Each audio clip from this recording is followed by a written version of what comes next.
نن درته داسې یو زبردست وظیفه د هغه رونو دپاره چې کم رونه په وظایفو باندې یقین ساتي. بعضې ملګري په وظایفو باندې یقین نه ساتي، نو دا ویډیو د هغې ملګري نه ګوري.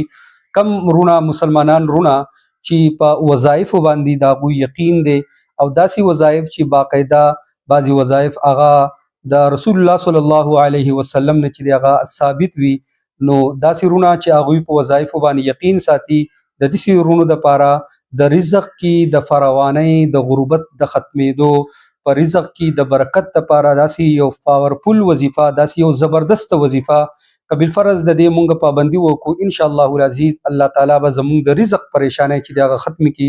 رزق به چې دی په مونږ باندې د باران په شانتې چې دی هغه راوریږي. دا د قرآن مجید د سوره شورا یو آیت مبارکه دی، کوم چې تاسو ته په سکرین باندې ښکاري: الله لطیف بعباده یرزق من یشاء وهو القوی العزیز. دا آیت مبارکه به روزانه تاسو د سحر په آغاز کې، یعنی بالکل د ورځ په ابتدا کې او یا پیرې چې دی نو دا وایئ، انشاءالله العزیز په ډیرو لږو ورځو کې به ستاسو د رزق چې کومه پریشاني ده هغه به ختم شي. که بالفرض کاروبار نه وي، کاروبار به الله درکړي. که څوک د نوکرۍ په تلاش کې، الله تعالی به ورته نوکري ورکړي. که چا باندې غربت وي، انشاءالله العزیز الله تعالی به د دې وظیفې سره د هغوی هغه غربت هم کم کړي. په دې باندې عمل وکئ او د نن نه چې دی نو دا شروع کئ.